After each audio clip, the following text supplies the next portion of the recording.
Okay, guys. Well, we're going to be right back with Bruce Naylor in just a minute.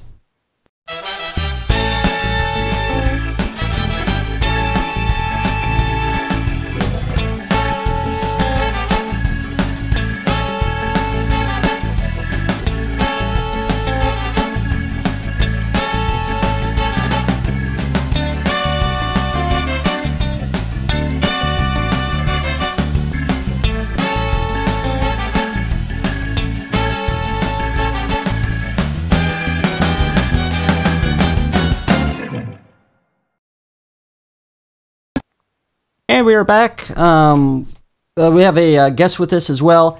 Apologize. I haven't done this in a while. I used to broadcast once a week, and haven't done it in a while. And there is some snafus with some audio, and we were trying to get some video to come up as well from Bruce Naylor. But you know how it is. It's going to take too long, so we're just going to do audio interview, which should bring the point across, at least for now. And first thing I want to say about Bruce is his YouTube channel is my #1 favorite on YouTube, and he also is into business. He has his own business and talks about business topics occasionally, which got me interested in business as far as some of these tech companies, since we're both kind of tech oriented. Well, he's more business on the business side, so. Thanks for coming on the show. Appreciate it. And you've been doing a lot of new exciting stuff as well. And I haven't talked to you for quite a while. It's been a long time. Good to talk with you, Steve. And here, of course, I love your new your new show with the coffee thing. And I did bring my favorite mug, my Doctor Who TARDIS mug here. And occasionally I do drink when I'm doing a topic as well, which kind of brings me into now you're trying something new. You're trying to bring in like one new video per day, which I find kind of challenging because as myself being a content creator, it's kind of challenging in some ways. So how do you? I don't know how long you've been doing it, a couple of weeks now, and how do you find bringing up maybe a new topic every day? Well, yeah, so it has been a challenge, and I've not been 100% successful. I've missed a day here and there. The idea behind Coffee Break is to make the show more about my viewers than myself, and so I encourage questions. And it doesn't have to be just about technology. It can be about life. It can be about career, finance, what have you. And then I kind of go through those questions, and we'll use one for a topic for the next video. And that's been working out pretty well for me. So it has been a challenge, though, trying to do it. Lots of respect for anybody that can actually carry it off. Yeah, and usually also me being a content creator, now like if I go out and videotape some stuff and bring it back, and some of these things actually take I've spent 8 hours just for 8 minutes of video, and of course when you're doing it daily, you have to do it differently, I guess. Usually when I do a video, I'm more in depth, but to do it every day, I would definitely have to change the way I do things to be able to come up with something new every day. Also, I kind of noticed that you've been getting a lot more into video production, something that I love to do as well. And of course, this is the way I know you. I'm trying to think of the word here. Kind of be creative in your own way on your YouTube channel. Well, what I'm trying to do is find a way to make my content as interesting as I can within the time frame that I have to do it in. And so, yeah, I've tried to up my game a little bit with the video production, but ultimately it does boil down to telling a story and getting that story across. And that's been the challenge. And so I've been doing this Q&A kind of format, and but now I'm actually starting to integrate some personal stories in answering the questions. So tomorrow's video, for example, I answer a question about changing, when's it time to move on from one job to the next. And so I'm incorporating some personal stories in these as well. And yeah, I just want to apologize. We've been having some audio problems, so we're gonna try maybe next time we have a Skype or something. We're gonna try to fix the audio issues. It could very well still be on my end too. So, and of course, recently I know you've got quite a few cameras. I know the Canon T6i.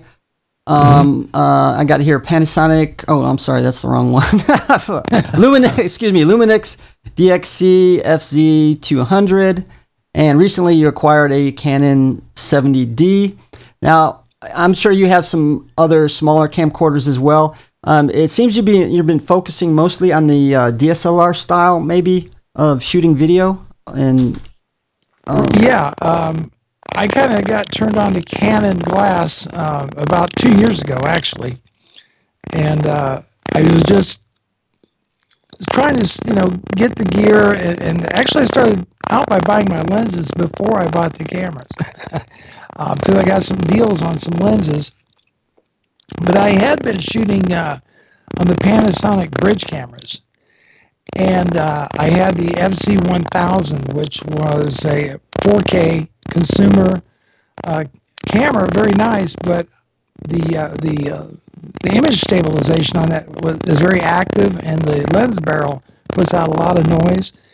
And so I made the jump to actually bought a Sony AX53, which is a 4K camcorder.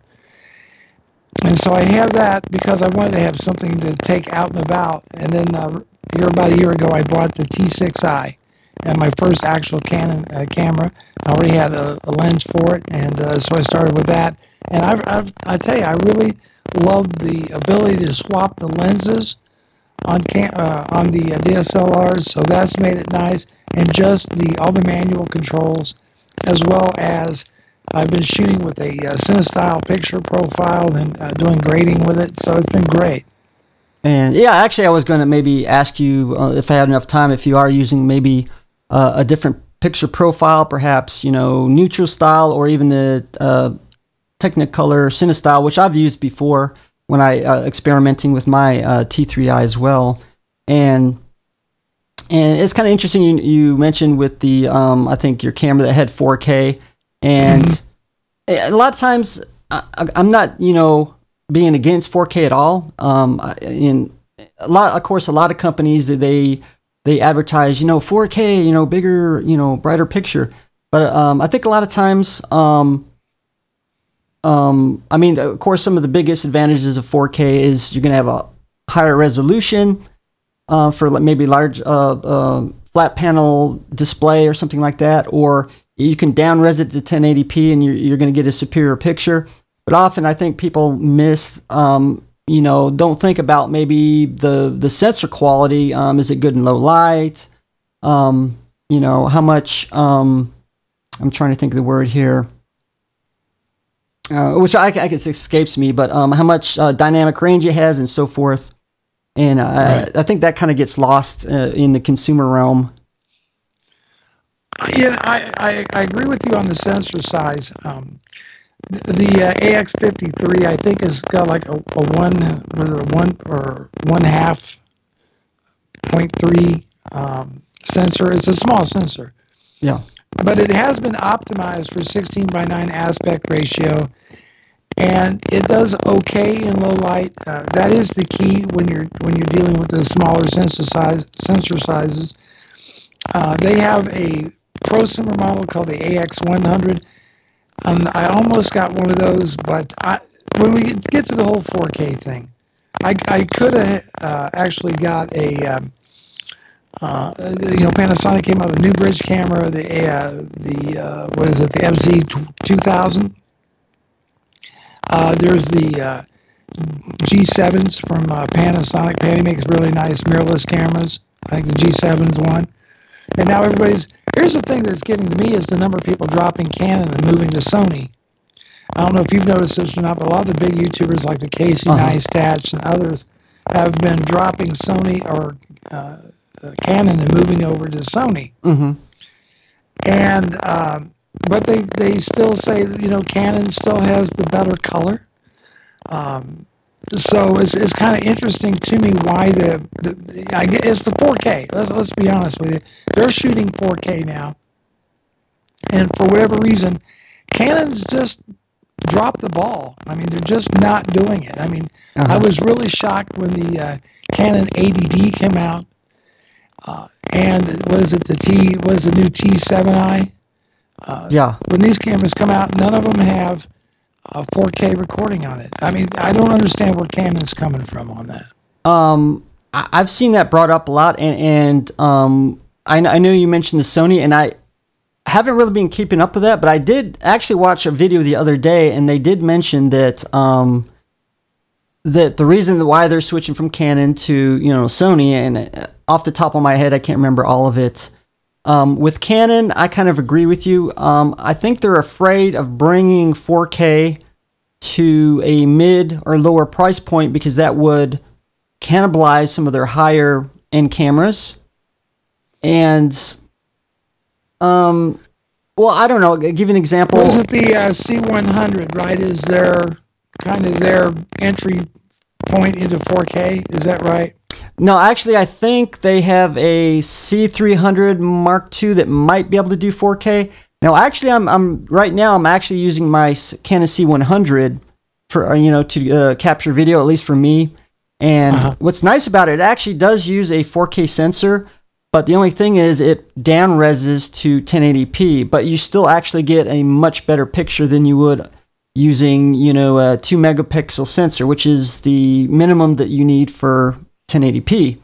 So, but the thing is, Steve, the counter argument is that they sell infinitely more 80Ds than they will those higher end cameras, and that is a huge market right there. And there's a lot of people already heavily invested in Canon glass that would stay with Canon if they picked up, I think, their 4K game on the 80Ds and even the Rebel series. No, now you said AD. I'm sorry, I'm not familiar. It's. Well, I was talking about. I just believe that Canon would be better served. They sell way more ATDs, right? Okay. And the Rebel series cameras than their 4K and more higher end cameras. I mean, there's probably a 10-to-1 ratio or better. Oh yeah. So there's more. They want to keep. I would think they would want to keep people in the Canon family. Yeah. I could see.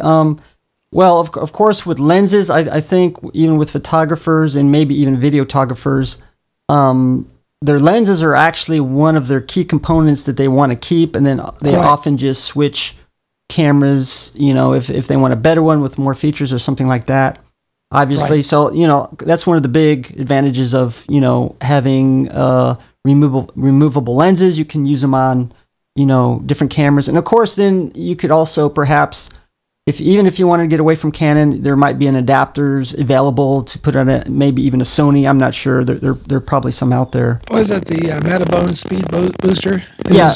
I guess one of them. Yeah. There's ways to do it, but I would just think that Canon. Actually, I read not too long ago that sales, all in all, of like DSLRs and so forth, actually are on the decline. In general. So they really have to do something to get that excitement out there for people to say, well, my phone is good enough, or this RX100 is good enough, or the GX7 is good enough, point and shoot's good enough. Give me a good reason to spend the money on the DSLRs, and staying with 1080p on the ADD, and I'm talking about the ADDs in the Rebel series in particular.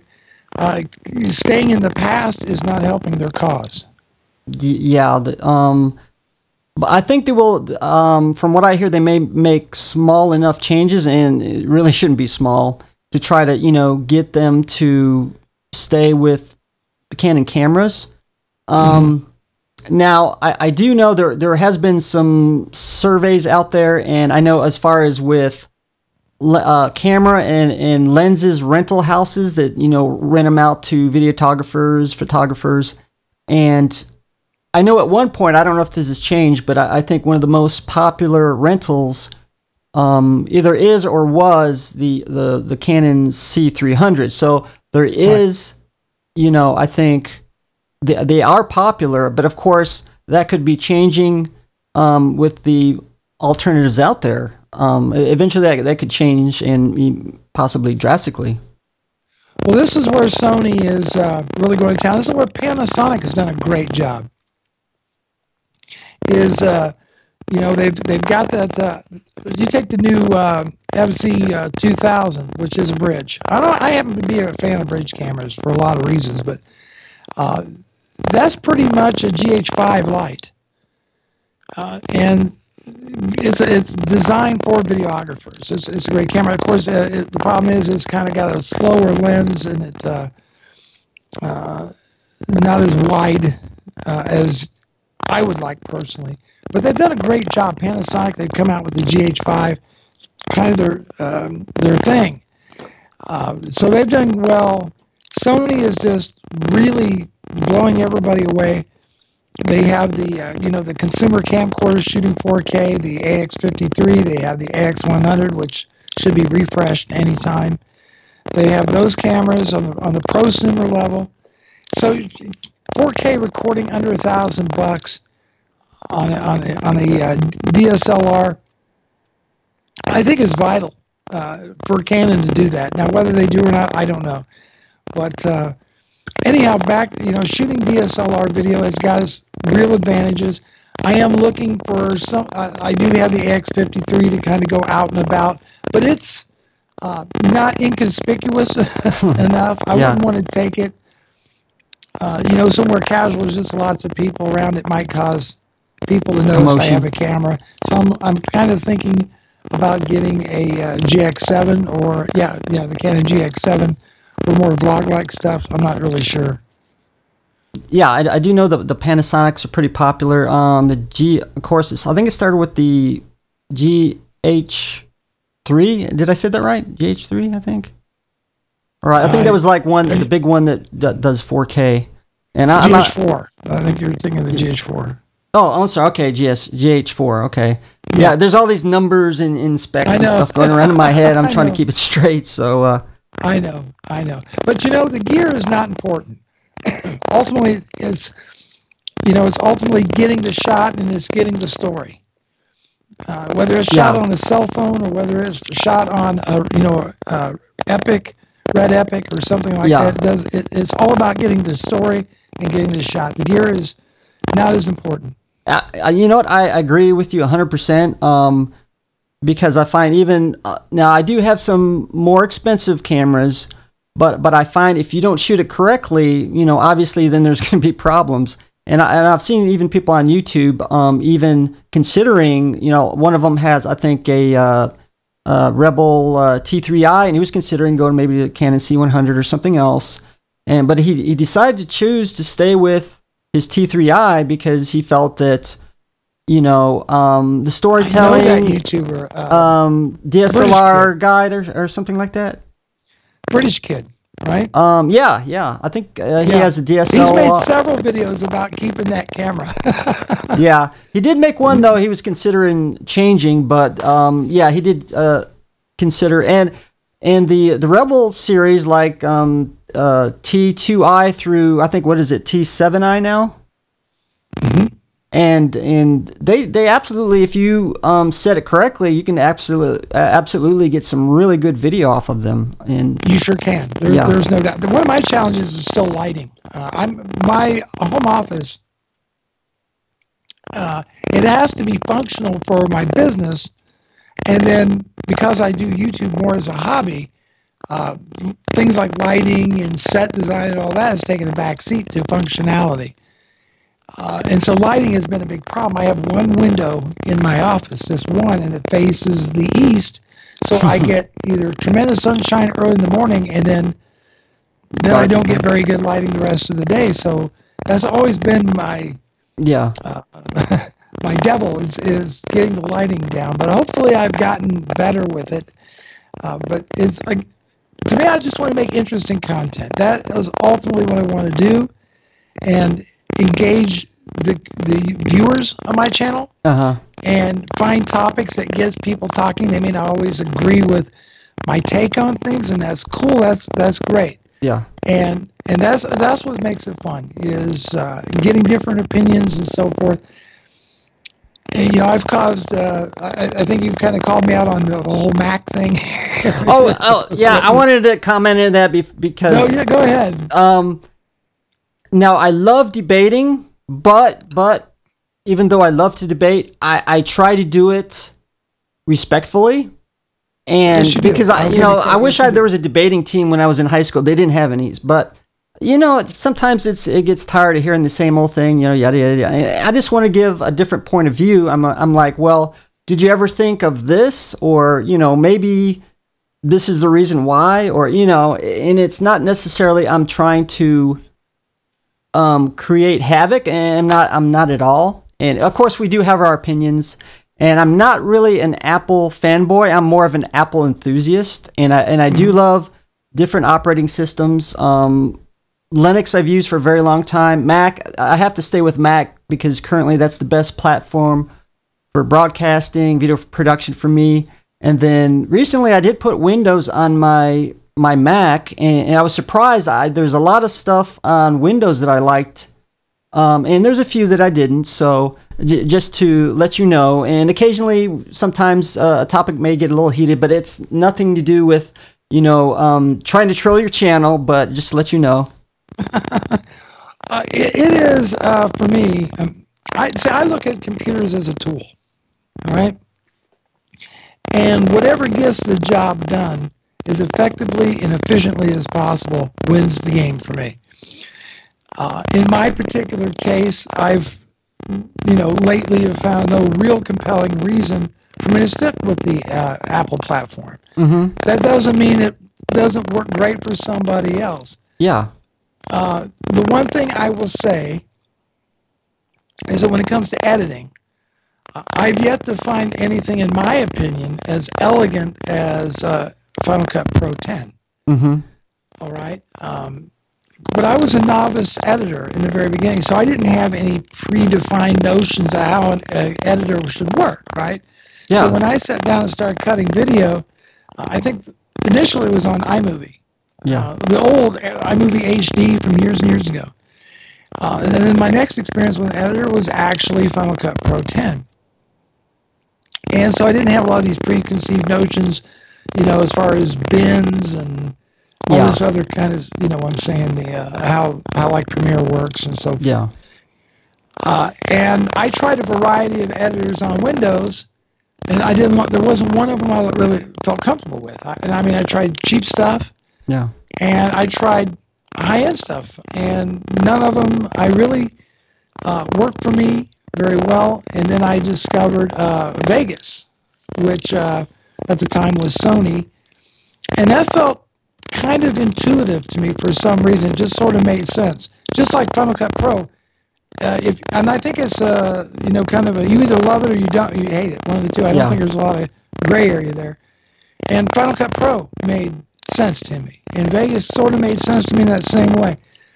So I said, okay, I can cut with Vegas, and it's been. It's still, in my opinion, Final Cut Pro 10 is still a reason to own a Mac, folks. Yeah. If you want a reason to buy an Apple computer, right there, Final Cut Pro. I'm not talking about people doing Hackintoshes. I'm talking about the whole. If you want the whole experience, then yes, that's definitely the way to go. But if you can get by without it, if you're happy cutting in Vegas or Premiere or whatever, all things being equal, then you might as well go PC. And I know you used Vegas Pro, and I heard a lot of good things about it. Obviously, since I don't run Windows, they don't have a Mac version. And I was just like you as far as with Final Cut Pro 10. And I didn't really use iMovie that much. I just pretty much, recorded it and then put it up on YouTube. But then I was mostly worried about, streaming live rather than, editing. And right. I was too. I was, live streaming a long time ago. I think I got started on, was it Justin TV at the time? Yeah. Or Ustream? Yeah. Yeah. And so basically, I didn't use iMovie that much. So when I went into Final Cut Pro 10, I learned basic edit. I mean, this is how quick it was. I learned basic editing in like a week. In about a month, I was doing intermediate stuff, and then obviously many months later, doing a lot of advanced stuff. Plus the audio, working with audio as well, and of course now that we're in version 10.3 is phenomenal. Yes, and great stuff. Plus it seems to be the fastest, even if you compare it with Premiere Pro. I know there's some comparisons between Final Cut Pro 10 and Premiere Pro, and I think Final Cut Pro 10 is still beating out Premiere. I think Premiere really needs to kind of have a rewrite, from what I understand, and there's a couple of people out there I think mentioned that as well. But of course, so Final Cut Pro 10. This is if you're using a MacBook Pro or if you're using an iMac, not necessarily the Mac Pro. Is that it makes use of Intel QuickSync. Mm-hmm. And QuickSync is a special encoder built into the Intel CPUs that will take over part of the rendering job. And OS 10, or I should say Final Cut Pro, is very, very good at working with that. As a matter of fact, a lot of people complain that these trash can Mac Pros really don't have the speed or can render as quickly as an iMac or a MacBook Pro. Uh-huh. Because of that, again, the Xeon processors don't have the QuickSync encoders. So what's going to be interesting, though, is it would not bother me at all to see perhaps even Apple switching over to AMD CPUs at some point. With Ryzen coming out, right? Yeah, Ryzen. Ryzen's got a bang for the buck. We're talking, 8 physical core CPUs, 16 threads, overclockable, like half the price of the Intel CPUs. So you can get an extremely powerful chip for under $500. That would be over $1,000 with Intel, easy. Uh-huh. So I think that's kind of cool. But yeah, the whole Apple thing. Again, I look at things as a tool, and doing things effectively and efficiently. And if you do well with the Mac, great. I personally am moving away from Apple products at this time because I don't have a specific need for one anymore. Oh, yeah, of course. Now, going a little bit into what you mentioned with QuickSync, which I agree. Obviously, it's going to be one of the fastest ways to render video out. Yes. Using a consumer Intel processor. Obviously, Xeons don't have QuickSync. But I do have like a 2015 Mac Pro, which does have the dual D700s. And I've been doing a lot of testing, and I'm kind of surprised because even though it doesn't have QuickSync, I've been watching the stats as I'm rendering video, and it does. While it does use a lot of the processor to do this, it does use both video cards for like rendering, background rendering, and also export. And on the most part, I've been getting real-time rendering, which means the length of the video, that's how long it basically takes to export it out. Normally it would take, like maybe 3 or 4 times the amount. And this is also 4K or no, not 4K. Yeah, obviously I just work with 1080p. Now, if you really heavily edit it and add special effects and all that, then that will tend to lengthen it out, though I do believe. But for what I do, and sometimes I do a lot of editing and color correction and filters and stuff, it still seems to go along those lines. There's a YouTuber by the name of Casey Neistat, and Marquez Brownlee just interviewed him the other day. They did a studio.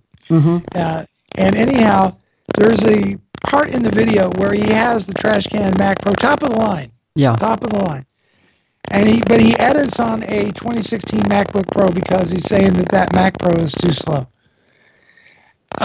it's interesting because I know that the my 2014 MacBook Pro, which I just gave to my wife here about a week ago, edited faster than real time in full HD. A 10-minute video would render in full HD with effects, transitions, all the goodies in about 7 minutes. Mm-hmm.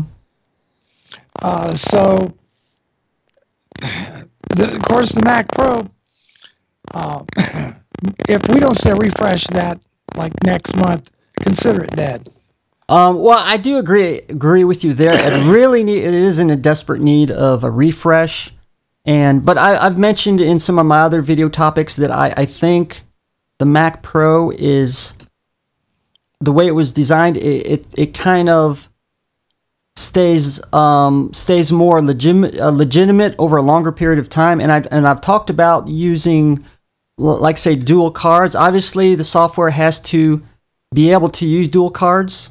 But I've noticed, like I've talked, I think I put this on one of your comments of your videos, that when they came out in 2013, the dual D700s, it was actually more powerful than the Titan, the NVIDIA Titan that didn't come out until like 2 years later. So I think it keeps more relevant a little bit longer.